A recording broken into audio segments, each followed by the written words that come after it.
Hello and welcome to the Edupedia world. Well, in this tutorial, we'll cover the part 3 of multi-threading, which will include synchronization, some of the examples, and we'll also be taking a note of wait, notify and notify all. So let's move. Okay, so the first topic that we are covering over here is wait, notify and notify all. Okay.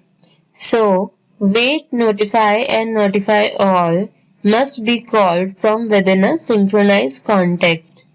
A thread can't invoke a wait notify method on an object unless it owns that object lock. So it must own an object lock using a synchronized block. Think of a computer-controlled machine that cuts pieces of fabrics into different shapes and an application that allow user to specify to cut. Let's have two different threads, okay? One of them interacting with the user and other one managing the hardware. The user thread sends the instruction to hardware thread and then goes back to interacting with user immediately. The hardware thread receives the instruction from user thread and starts directing the machine immediately. Both threads use a common object to communicate, which holds the current design being processed. Fine. Okay, so this is an example you can see over here. This is a dummy example where we are using a public void user loop and another method hardware loop.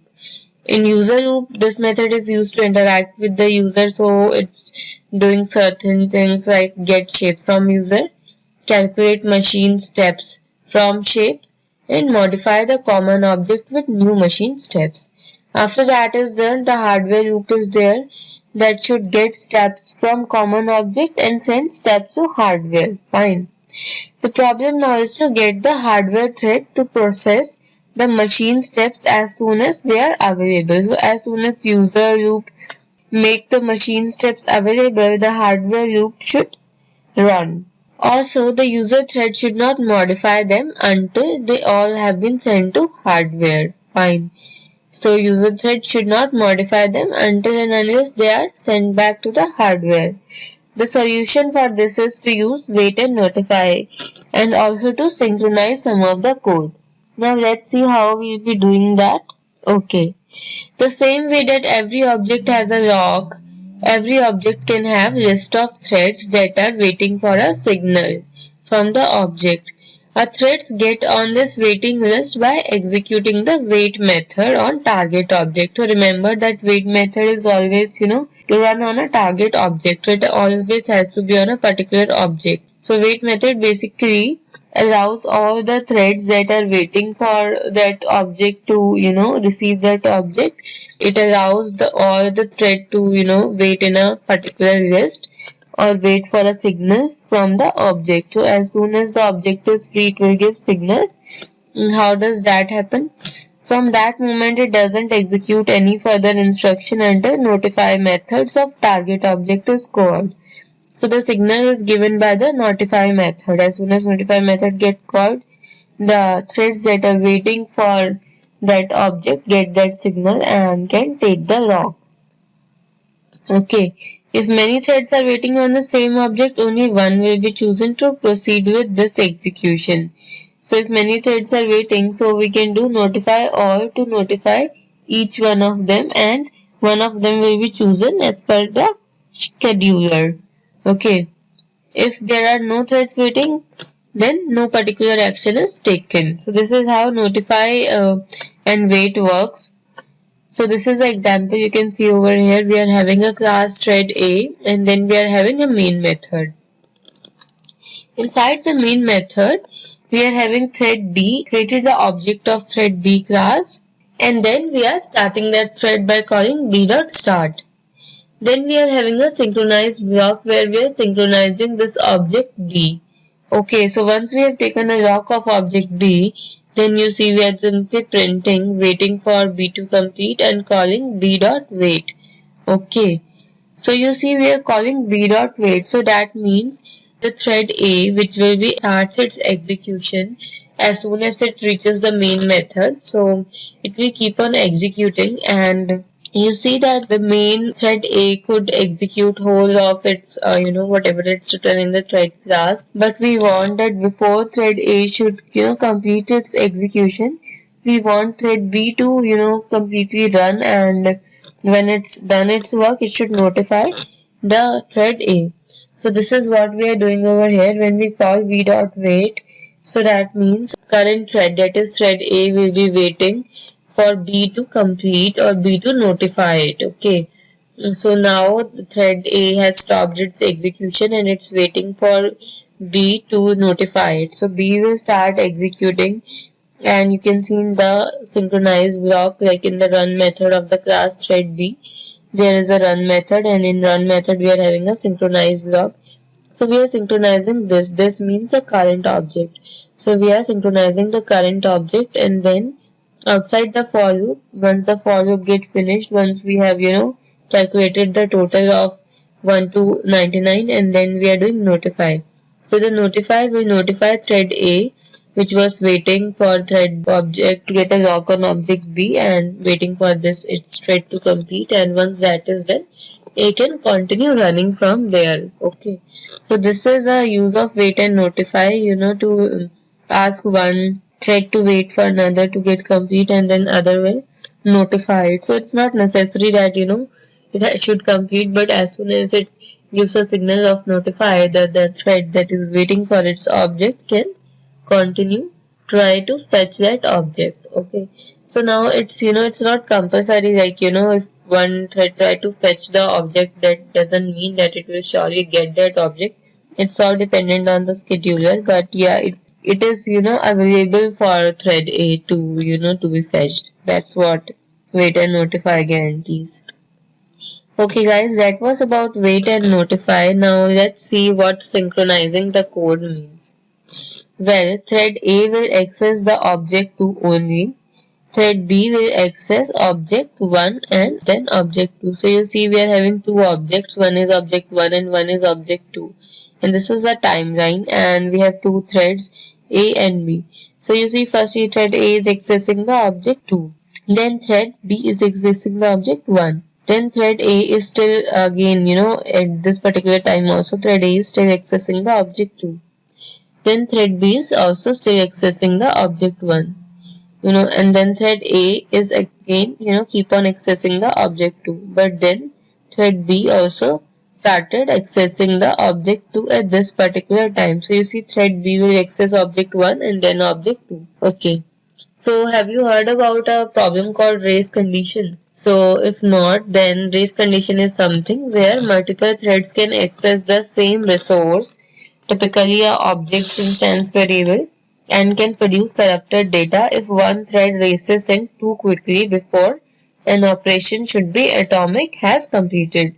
So when we say operation that should be atomic means it should very well start and commit, and there should be nothing in between them. Atomic means something you can say that should be performed as a single unit, and either it should be rollbacked or not getting performed at all, or it should be performed completely. So that is called as atomic operation.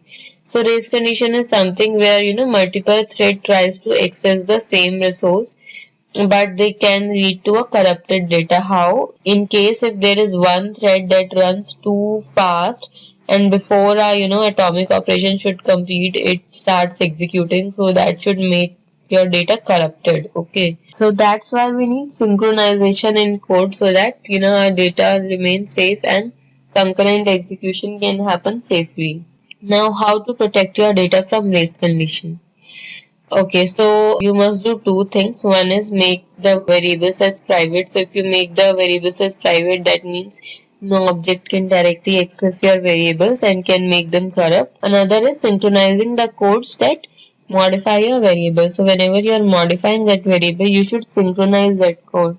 What do you mean by synchronize that code? Well, synchronization is a Java keyword which you should use to synchronize your code. And if you synchronize your code, that means you are allowing only a single thread to access that piece of code at one particular time. So if one thread has completely executed that piece of code, then only the next thread will be able to execute that piece of code. So no two thread can simultaneously enter a synchronized block. Okay, when we enter a synchronized non-static method, we automatically acquire the lock associated with current instance of class whose code we are expecting. Okay. Acquiring a lock for an object is also known as getting the lock or locking the object or locking on object, or we can simply say synchronizing on object. We may also use the term monitor to refer to as object whose lock we are acquiring. So the object whose lock we are acquiring, that object will be called as monitor. Now remember the following key points about locking and synchronization. Only methods or blocks can be synchronized, not variables or classes. So you cannot synchronize any variable or any class. Only two things can be synchronized. One is method and other is block. Okay. Each object has one lock, so each object will require only one lock at a time. Not all methods in a class need to be synchronized. A class can have both synchronized as well as non-synchronized methods. If two threads are about to execute a synchronized method in a class and both threads are using the same instance of a class to invoke the method, only one thread at a time will be able to execute the method. Okay.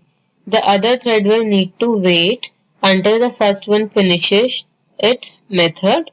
Okay, method call. In other words, once a thread acquires the lock on an object, no other thread can enter that particular synchronized method in that class. So when we are saying synchronized method and synchronized block, there's a slight difference between the two, and we'll see that shortly. Okay, so the major purpose is to protect the data so that no two threads can run or enter the synchronized block at the same time. Fine, so that is the purpose for doing that. Now moving forward. So there are some more points. If a class has both synchronized and non-synchronized methods, multiple threads can still access the class non-synchronized method. If you have methods that do not access the data you are trying to protect, then you need not synchronize them, because synchronize can cause hit in some cases. Why so? Because actually synchronization kind of slows your process. Why so? Because you are telling that this particular method or this particular block should be accessed by one particular thread at a time. So if there are 100 threads, then each thread need to wait to get into that method, and if that method is too long or doing too much of processing, then each and every thread might take good amount of time to process that method. Okay, so if there are 100 threads, so you see your time or the duration that you are putting to execute that method will become into 100. So that's why actually it causes a overhead of increasing the time. So you should choose to synchronize your methods or block carefully, and you should do it wherever it's necessary. You should not unnecessarily make each and every method as synchronized, because that you in that way you won't be able to execute your things concurrent. Okay, so if a thread goes to sleep, it holds any lock it has, it does not release them. So in case of a sleep method, there is no release of lock. Okay. A thread can acquire more than one lock. For example, a thread can enter a synchronized method just thus acquiring a lock, and then immediately invoke another synchronized method on a different object from that method, thus acquiring that lock as well. Also, if thread acquires a lock then attempts to call a synchronized method on the same object, there is no problem. The JVM knows that this thread already has the lock for this object, so if thread is free to call other synchronized methods on the same object. You can synchronize a block of a code rather than a method, and how we do that?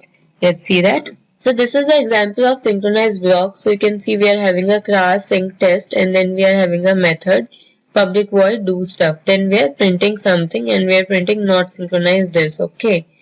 And then what we are doing is we are creating a synchronized block. So this is a synchronized block. You can see we are having a synchronized keyword, and inside a synchronized keyword we passes the object. So over here we want to pass the object that is currently executing this method.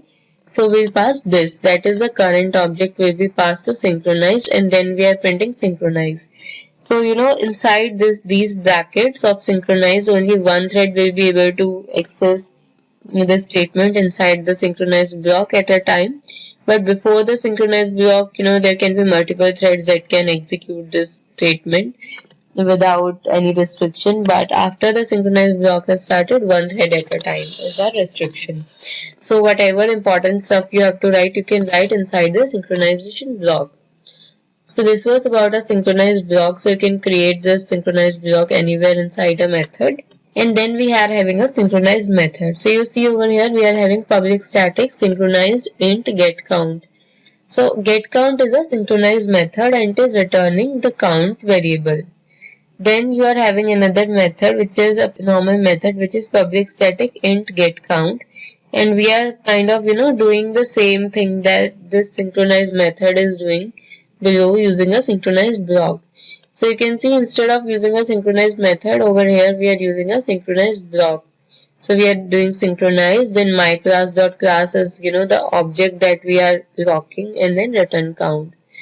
So you can choose any of the two, whatever you want to choose, synchronized method or synchronized block. But I think it's always better to use block because in this case, get count must be having something, although we haven't written any lines over here, but there could be a chance that we are having about 10 lines of code, and from that 10 line of code we don't want to synchronize the 5 lines of code because it's safe, it's not using any common variables, and it's fine if we don't put that 5 lines of code in synchronized. So let's put that 5 lines of code over here, and again the remaining 5 lines of code that we want to synchronize, let's put that in synchronized block.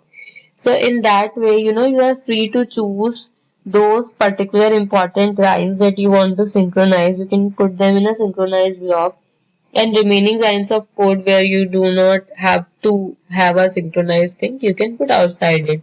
So that's the advantage of using synchronized block over synchronized method, that you can choose which lines of code you want to synchronize from that particular method. But if you are using synchronized method, then your complete method will become synchronized. So whenever any thread start executing that method, so the lock happens on that complete code. So whatever code you have written inside the method, only one thread will be able to access it at a particular time. So that is the difference between synchronized block and synchronized method. Again, another difference is when you do a synchronized block, you have to pass in as a parameter like which object you are synchronizing on. So you have to pass some object over here. Here we are passing myClass.class. Why so? Because it's a static method. So we can instead of passing an object, we can simply pass myClass reference to it. Okay. So that was about synchronized block and synchronized method. Now what happens if a thread can't get a lock? Okay. So let's say if a thread is trying to access a lock but it is not able to get a lock, then what will happen? If a thread tries to enter a synchronized method and the lock is already taken, the thread is said to be blocked on the object's lock. Okay. Essentially, the thread goes into a kind of pool for that particular object and has to sit there until the lock is released and the thread can again become runnable or running.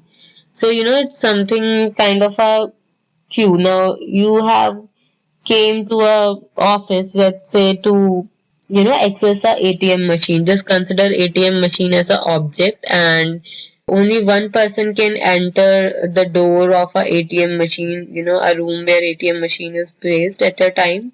So consider that room as a synchronized block and ATM machine as an object. Now in order to get access on that object, you need to enter the synchronized block. Fine, but only one thread or one person. Consider people as threads. Only one thread can enter the synchronized block.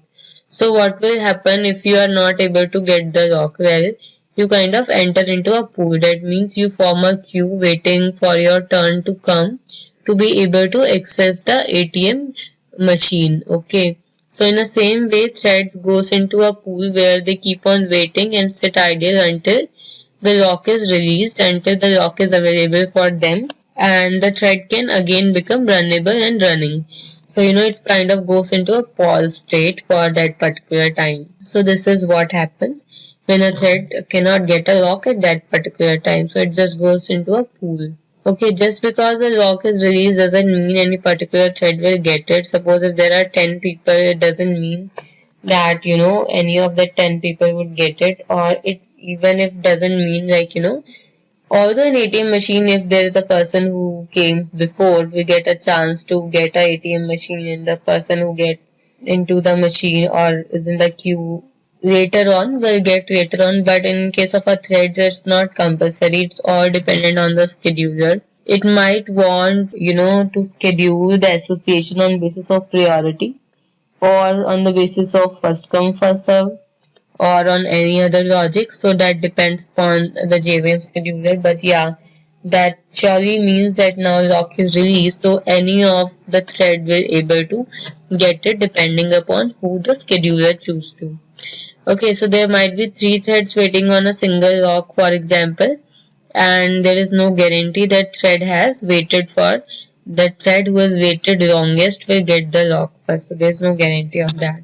Okay, now when we are thinking about blocking, it is important to pay attention to which of the objects are being used for locking. So you need to be sure which object you want to lock. The thread calling a non-static synchronized method in the same class will only block each other if they are invoked using the same instance. That's because they each lock on this instance. If they are called using 2 different instances, they get 2 locks. Fine. So if there are 2 threads and both are, called using a same instance, then both of them will get a lock one at a time because you are actually locking the same object. Fine. So it's always better to create 2 instances, and if they don't want to share anything, then it's better to call it on 2 different instances so that they don't interfere with each other. Okay, now thread calling static synchronized method in the same class will always block each other. Why so? Because when we call static synchronized method, that means it's not related to an instance. So it's not dependent on a particular instance. So each and every instance will kind of share that method, and this will always block, because there is a synchronized method and you are calling 2 threads on a kind of a same instance, or since you are calling a static method is shared, so every time each thread has to wait for another thread to complete that synchronized method. Okay, again a static synchronized method and a non-static synchronized method will not block each other ever. Fine, the static method locks on a class instance while non-static method locks on an instance. These actions do not interfere with each other at all. For synchronized block, you have to look at exactly what object has been used for locking. That means what's inside the parenthesis after the word synchronized. The thread that synchronize on the same object will block each other. The thread that synchronize on the different object will not. Right? So these are the important tools you need to make sure whenever you're synchronizing. Okay guys, now we have this particular table where it's showing us some of the methods and their log status. So first one is wait. So whenever you call wait, actually it gives up the lock. That means inside that particular thread, wherever the wait method is getting called, that method or that thread gives up the lock, and we keep on waiting on which it has been called to complete up. Okay, then let's see the method which keeps the lock, that is that do not give their lock.